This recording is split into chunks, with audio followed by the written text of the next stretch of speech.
दोस्तों, जरा तसव्वुर कीजिए एक घनी अंधेरी रात का। गांव के बाहर सुनसान जंगल का रास्ता है और मौत जैसा सन्नाटा फैला हुआ है। उस अंधेरे में एक औरत दबे पांव अपनी साड़ी में कुछ छिपाए खंडर की तरफ बढ़ रही है। उसे लगता है कि वो अकेली है, पर वो गलत है। उसके ठीक पीछे सांसें रोके बिल्लियों जैसी चाल चलता उसका पति उसका पीछा कर रहा है।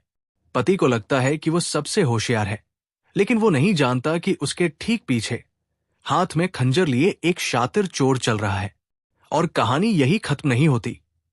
उस चोर के पीछे एक बेटा बदले की आग में चल रहा है, और इन सब के पीछे अंधेरे में छिपा हुआ खड़ा है इस देश का राजा। 5 लोग, एक के पीछे एक। हर कोई खुद को शिकारी समझ रहा है, लेकिन असल में वो शिकार है। आखिर उस औरत के पास ऐसा क्या है जिसने एक ही रात में एक ही रास्ते पर इन 5 जिंदगियों को दांव पर लगा दिया? क्या ये महज सोने की चमक है या फिर किस्मत का कोई अजीब खेल? चलिए सुनते हैं लालच, धोखे और मूर्खता की ये दिलचस्प कहानी। बहुत समय पहले की बात है। भारतवर्ष के एक सुदूर और शांत गांव में जीवन अपनी धीमी गति से चल रहा था। उस गांव में महतो नाम का एक वृद्ध किसान रहता था। महतो की उम्र लगभग 60 वर्ष की हो चुकी थी। उसके चेहरे पर झुर्रियां उसके जीवन के संघर्ष और अनुभवों की कहानी कहती थी, लेकिन उसकी आंखों में अभी भी एक चमक शेष थी। महतो का परिवार छोटा था। उसका एक बेटा था जिसका नाम गोकुल था, जो स्वभाव से सीधा सादा और मेहनती था। गोकुल की पत्नी का नाम दुर्गा था। दुर्गा घर के कामकाज में निपुण थी, लेकिन उसके स्वभाव में थोड़ा लालच और तीखापन था। उसी घर में दुर्गा का भाई बद्रीनाथ भी रहता था। बद्रीनाथ कामचोर और धूर्त स्वभाव का व्यक्ति था, जो अपनी बहन के ससुराल में ही डेरा जमाए बैठा था। इस तरह महतो, गोकुल, दुर्गा और बद्रीनाथ, ये चारों एक ही छत के नीचे एक ही परिवार की तरह रहते थे। महतो के पास एक ऐसी वस्तु थी जो पूरे परिवार और विशेषकर उसकी बहू दुर्गा के आकर्षण का केंद्र थी। वो थे सोने के कंगन। महतो अपनी कलाई में हमेशा 400-500 रुपए की कीमत के, जो उस जमाने में बहुत बड़ी रकम थी, भारी सोने के कंगन पहना करता था। वे कंगन न केवल उसकी कलाई की शोभा बढ़ाते थे, बल्कि उसके बुढ़ापे का सहारा भी थे। दुर्गा की ललचाई आंखें अक्सर उन चमकते हुए कंगनों पर टिकी रहती थी। जब भी महतो खाना खाने बैठता या आराम करता, दुर्गा की नजर उन कंगनों का मोल लगा रही होती। वो मन ही मन सोचती कि कब ये कंगन उसके अधिकार में आएंगे। महतो बूढ़ा जरूर था, लेकिन मूर्ख नहीं था। वो दुनियादारी समझता था। उसका दृढ़ विचार था कि जब तक ये सोने के कंगन उसके हाथों में है, तब तक ही उसकी कदर इस घर में है। वो जानता था कि इन कंगनों के लोभ में पड़कर ही सही, उसकी बहू दुर्गा बुढ़ापे में उसे समय पर खाना खिलाएगी और उसकी सेवा करेगी। यदि उसने ये कंगन उतार कर दे दिए, तो शायद उसे 2 वक्त की रोटी के लिए भी तरसना पड़ जाए। इसी तरह उसका बेटा गोकुल भी एक अलग ही आशा में जी रहा था। वो इस इंतजार में था कि पिता के मर जाने के बाद वे कंगन उसे मिल जाएंगे, जिससे वो अपनी पत्नी दुर्गा के लिए नए और सुंदर गहने बनवा सकेगा। इस तरह उन सोने के कंगनों के इर्द गिर्द पूरे परिवार के रिश्ते और स्वार्थ का ताना बाना बुना हुआ था। दिन बीतते गए और एक दिन रोज की तरह महतो अपने खेत पर गया। फसल कट चुकी थी और खेत खाली पड़े थे, लेकिन एक किसान का मन घर से ज्यादा अपने खेत की मिट्टी में रमता है। महतो खेत के किनारे एक विशाल आम के पेड़ के नीचे जाकर बैठ गया। ठंडी हवा चल रही थी और वो किसी गहरी चिंता में डूब गया। शायद वह अपने भविष्य, अपने बेटे और बहू के व्यवहार या जीवन की नश्वरता के बारे में सोच रहा था। वो विचारों में इतना खो गया कि उसे समय का भान ही नहीं रहा। सूरज पश्चिम दिशा में डूब गया और आसमान में लालिमा की जगह गहरे काले अंधेरे ने ले ली। शाम ढल चुकी थी और रात का सन्नाटा पसरने लगा था। महतो की आंखों की रोशनी उम्र के साथ बहुत कम हो गई थी। रतौंधी की शिकायत उसे थी ही, और अब घने अंधेरे ने उसे पूरी तरह लाचार कर दिया था। जब उसकी तंद्रा टूटी तो उसने चारों ओर नजर दौड़ाई, लेकिन उसे काले साए के सिवा कुछ दिखाई नहीं दिया। सन्नाटे को चीरती हुई झींगुरों की आवाज ने उसे भयभीत कर दिया। वो घबरा गया कि अब वो घर कैसे पहुंचेगा। डर और लाचारी में उसने जोर से आवाज लगाई, अरे भाई, क्या आसपास कोई है? महतो ने सोचा कि अगर कोई राहगीर या गांव का परिचित वहां होगा तो वो उसका हाथ पकड़कर उसे सुरक्षित घर तक पहुंचा देगा। संयोग से या कहें कि दुर्भाग्य से खेत में थोड़ी दूर पर बद्रीनाथ मौजूद था। वो वहां किसी काम से रुका हुआ था या शायद महतो पर नजर रख रहा था। उसने महतो की घबराई हुई पुकार सुनी। बद्रीनाथ शातिर था। उसने तुरंत स्थिति को भांप लिया। उसे समझ आ गया कि बूढ़ा महतो अंधेरे में देख नहीं सकता और इस वक्त वो बिल्कुल अकेला है। उसके मन का पाप जाग उठा। बरसों से जिन कंगनों पर उसकी और उसकी बहन की नजर थी, उन्हें हासिल करने का इससे अच्छा मौका शायद फिर कभी न मिलता। बद्रीनाथ दबे पाव बिल्ली जैसी चाल चलता हुआ महतो के निकट पहुंचा। महतो को लगा कि कोई मदद करने आया है, लेकिन अगले ही पल उसे अपनी गर्दन पर धातु की ठंडक महसूस हुई। बद्रीनाथ ने अपनी दरांती हंसिया महतो के कंठ पर टिका दी थी। अपना सवर और लहजा बदलते हुए एक क्रूर डाकू की तरह वो गरजा, अपनी जान प्यारी है तो चुपचाप ये सोने के कंगन उतार कर मेरे हवाले कर दे, वरना इसी हंसिये से तेरा गला रेत दूंगा। महतो के परान सूख गए। बुढ़ापे में शरीर में वैसे ही ताकत नहीं थी और ऊपर से मौत का साक्षात भय। वो कांपने लगा। उसे अपने परान उन कंगनों से अधिक प्यारे लगे। लाचार होकर कांपते हाथों से उसने अपनी कलाई से वे कंगन उतारे जो बरसों से उसके साथी थे और उन्हें उस अज्ञात लुटेरे के हाथ में रख दिया। कंगन मिलते ही बद्रीनाथ वहां एक पल भी नहीं रुका और अंधेरे का फायदा उठाकर वहां से 9-2-11 हो गया। महतो वही जमीन पर गिर पड़ा, हताश और लुटा हुआ। काफी देर बाद जैसे तैसे गिरते पड़ते टटोलते हुए महतो अपने घर पहुंचा। उसकी सांस फूली हुई थी और चेहरा उतरा हुआ था। घर में घुसते ही दुर्गा की नजर सबसे पहले उसकी कलाई पर गई। सुनी कलाइया देखते ही दुर्गा का माथा ठनका। उसने तीखे स्वर में पूछा, बाबूजी, आपके हाथों के कंगन कहाँ गए? महतो एक पल के लिए सहम गया। अगर वो सच बता देता कि कंगन लुट गए हैं तो दुर्गा शायद उसे घर से निकाल देती या उसे खाना देना बंद कर देती। उसका बुढ़ापा नरक बन जाता। महतो ने तुरंत अपनी बुद्धि दौड़ाई और बड़ी चालाकी से झूठ बोल दिया। उसने चेहरे पर एक झूठी मुस्कान लाते हुए कहा, बहू, मुझे पता है तू कब से नए गहनों की आस लगाए बैठी है, इसलिए आज मैंने वे पुराने कंगन सुनार को दे दिए हैं। मैंने उससे कहा है कि इन्हें तोड़कर मेरी बहू के लिए नए जमाने के सुंदर गहने बना दे। ये सुनते ही दुर्गा का चेहरा खिल उठा। उसकी खुशी का ठिकाना न रहा।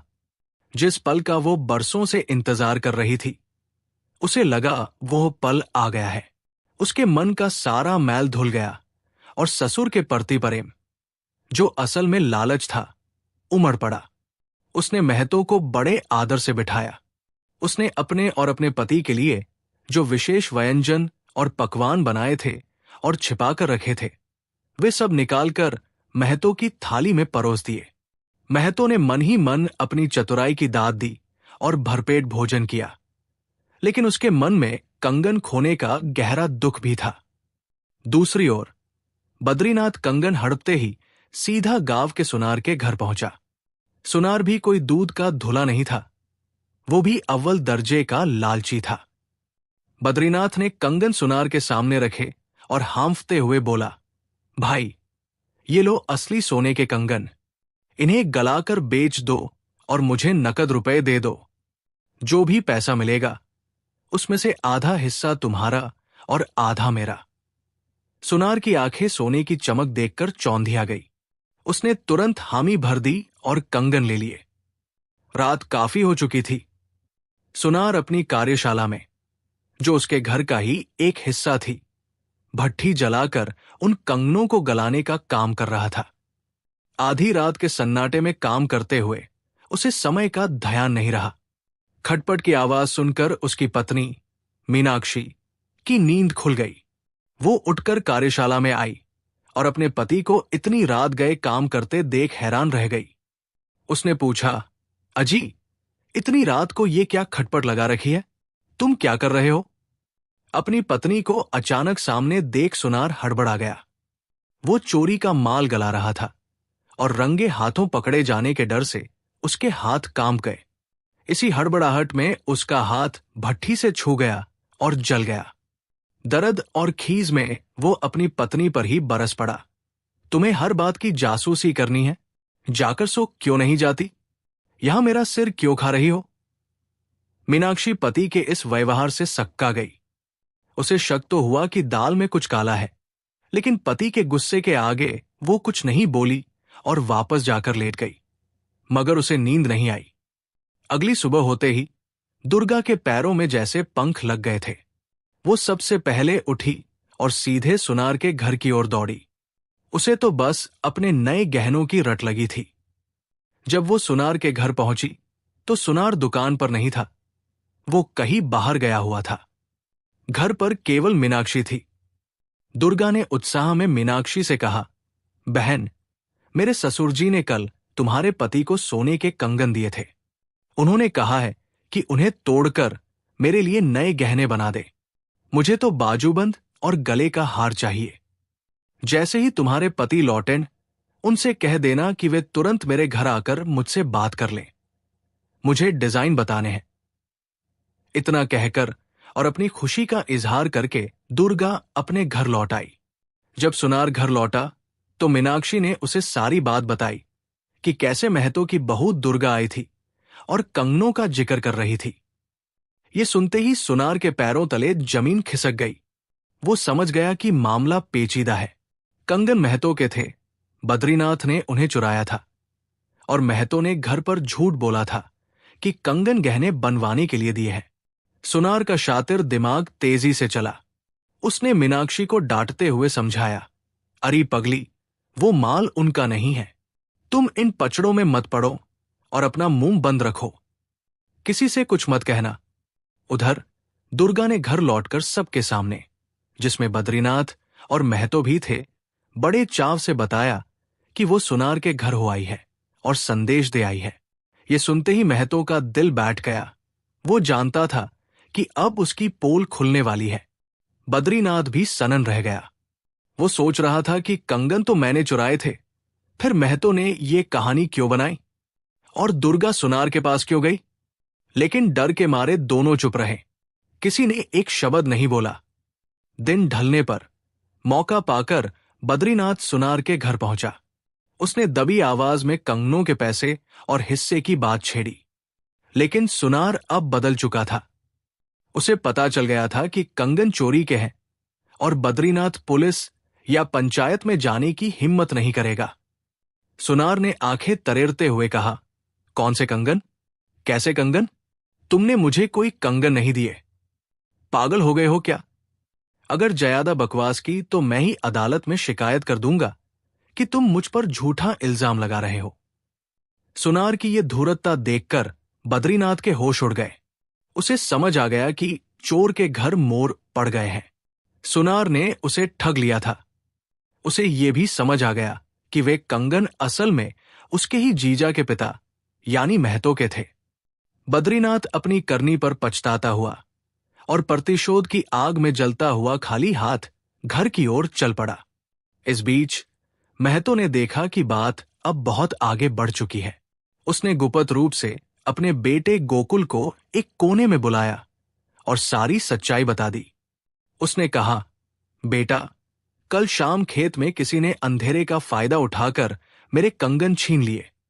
मेरी आंखें कमजोर हैं, इसलिए मैं उसे पहचान नहीं पाया। घर में कलेश न हो और मुझे रोटी मिलती रहे, इसलिए मैंने गहने बनवाने का झूठ बोला था। गोकुल समझदार था। उसने कल शाम बद्रीनाथ की संदिग्ध गतिविधियों और आज उसे छिपकर सुनार के घर जाते हुए देख लिया था। कड़ियां जुड़ चुकी थी। गोकुल को यकीन हो गया कि वो लुटेरा कोई और नहीं, उसका अपना साला बद्रीनाथ ही है, और अब वो सुनार के साथ मिलकर कुछ खिचड़ी पका रहा है। कहानी में एक नया मोड़ तब आया जब बद्रीनाथ सुनार से बहस कर रहा था। उस समय सुनार की पत्नी मीनाक्षी ने दरवाजे की ओट में छिपकर उनकी सारी बातें सुन ली थी। उसे पता चल गया था कि उसका पति झूठ बोल रहा है और उसने सोना हड़प लिया है। मीनाक्षी के मन में एक पुरानी टीस थी। सुनार अक्सर उसे ताने देता था कि वो अपने मायके से कुछ नहीं लाई और उसके मायके वालों ने उसे कोई गहना नहीं दिया। ये ताने उसे शूल की तरह चुभते थे। मीनाक्षी ने सोचा, यही मौका है। मेरे पति ने जो सोना गलाया है वो चोरी का है। अगर मैं इसे चुराकर अपने मायके वालों को दे दूं और वे उससे मेरे लिए गहने बनवा दें, तो मेरे पति का मुंह हमेशा के लिए बंद हो जाएगा और वो पुलिस के डर से अपनी चोरी की रिपोर्ट भी नहीं लिखवा पाएगा। लालच और बदले की भावना ने उसे भी अंधा कर दिया। जैसे ही सुनार किसी काम से घर से बाहर निकला, मीनाक्षी ने वो गलाया हुआ सोना उठाया और अपनी साड़ी में छिपाकर अपनी नाभि के पास बांध लिया। दोपहर को जब सुनार लौटा और उसने देखा कि सोना गायब है, तो वो पागल हो गया। वो अपनी पत्नी पर चीखा चिल्लाया, लेकिन मीनाक्षी ने कसम खा ली कि वो सोने के बारे में कुछ नहीं जानती। सुनार जानता था कि घर में कोई और नहीं आया, इसलिए उसे पक्का शक था कि ये काम उसकी पत्नी का ही है। अब रात हो चुकी थी। एक अजीब सा नाटक शुरू हुआ। सुनार ने सोने का नाटक किया और खटिया पर लेट गया, लेकिन वो कनखियों से अपनी पत्नी पर नजर रखे हुए था। उसे यकीन था कि रात में मीनाक्षी सोने को कहीं ठिकाने लगाने जरूर जाएगी। मीनाक्षी ने भी यही सोचा कि सोना घर में रखना खतरे से खाली नहीं है। जब उसे लगा कि पति गहरी नींद में है, तो उसने एक लोटे में पानी भरा बहाने के लिए और चुपके से घर से बाहर निकलकर जंगल की ओर चल दी। सुनार, जो जाग ही रहा था, दबे पांव उसके पीछे हो लिया। तभी बद्रीनाथ, जो सुनार से बदला लेने और अपना सोना वापस पाने की फिराक में सुनार के घर के बाहर एक पेड़ के नीचे छिपा बैठा था, उसने सुनार और उसकी पत्नी को संदिग्ध अवस्था में जंगल की ओर जाते देखा। उसे असली बात तो नहीं पता थी, लेकिन वो भी उनके पीछे चल पड़ा। और गोकुल को शक था कि बद्रीनाथ और सुनार के बीच कोई साठगांठ है। वो बद्रीनाथ की निगरानी कर रहा था। उसने बद्रीनाथ को जंगल की ओर जाते देखा, तो वो भी एक झाड़ी के पीछे से निकला और बद्रीनाथ का पीछा करने लगा। ये दृश्य बड़ा ही विचित्र था।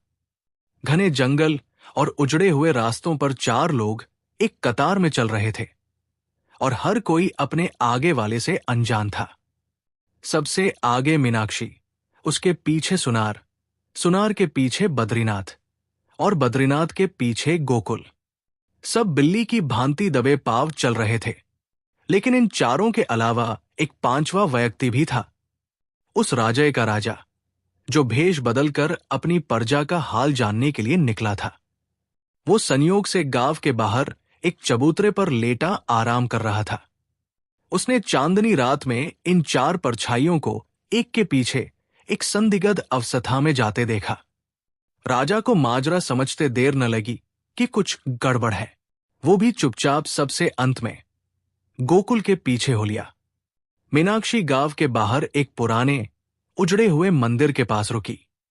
वहां सन्नाटा और अंधेरा था। उसने जल्दी से एक गड्ढा खोदा और अपनी कमर से सोना निकालकर उसमें गाड़ दिया। फिर ऊपर से मिट्टी डालकर उसे बराबर कर दिया। जैसे ही वो मुड़ी, झाड़ियों में छिपा सुनार बाहर निकला और उस पर झपटा। उसी वक्त बद्रीनाथ भी वहां आधमका और सुनार पर टूट पड़ा। गोकुल भी वहां पहुंच गया। चारों के बीच में सोने को लेकर छीना-झपटी और शोरगुल मच गया। ये मेरा सोना है, तूने मुझे धोखा दिया, चोर, लुटेरे जैसी आवाजें गूंजने लगी। तभी अंधेरे को चीरती हुई एक गंभीर और भारी आवाज गूंजी, ठहर जाओ। सबके हाथ थम गए। चारों ने मुड़कर देखा। वहां एक प्रभावशाली व्यक्तित्व खड़ा था, जिसकी आंखों में एक अलग ही तेज था। भले ही वो साधारण कपड़ों में था, लेकिन उसका राजसी हावभाव छिप नहीं सकता था। वे पहचान गए कि ये उनके देश का राजा है। भय से कांपते हुए वे सब राजा के चरणों में गिर पड़े। राजा ने अपनी तलवार मयान में रखी और एक एक करके सबसे पूछा, सच बताओ, ये क्या तमाशा है? डर के मारे किसी से झूठ नहीं बोला गया। सबसे पहले गोकुल ने अपने पिता महतो की व्यथा बताई। फिर बद्रीनाथ ने कांपते हुए अपनी चोरी कबूली। सुनार ने अपनी धोखेबाजी और लालच की बात मानी, और अंत में मीनाक्षी ने अपने ताने और चोरी की कहानी सुनाई। राजा ने सब कुछ ध्यान से सुना। उसने उसी वक्त अपना न्याय सुनाया। उसने बद्रीनाथ को अपने ही रिश्तेदार को लूटने और विश्वासघात करने के अपराध में कारागार में डालने का आदेश दिया। सुनार, जिसने चोरी का माल खरीदा और फिर अपने साथी को भी धोखा दिया, उसे कड़ी सजा और भारी जुर्माने का दंड मिला। मीनाक्षी को चेतावनी देकर छोड़ दिया गया, क्योंकि वो अपने पति के अत्याचार से परेशान थी, लेकिन उसे भी फटकार मिली। अंत में राजा ने वो सोना, जो पिघल चुका था लेकिन जिसका असली मालिक महतो था, गोकुल को सौंप दिया। राजा ने गोकुल की ईमानदारी की प्रशंसा की। सोना वापस पाकर महतो की जान में जान आई। गोकुल और महतो ने उस सोने से दुर्गा के लिए सुंदर गहने बनवाए। दुर्गा को गहने मिल गए, महतो को उसका सम्मान और सेवा मिल गई, और गोकुल को शांति। गांव में ये कहानी एक सबक बन गई कि लालच का फल हमेशा बुरा होता है, और पाप का घड़ा एक ना एक दिन जरूर फूटता है।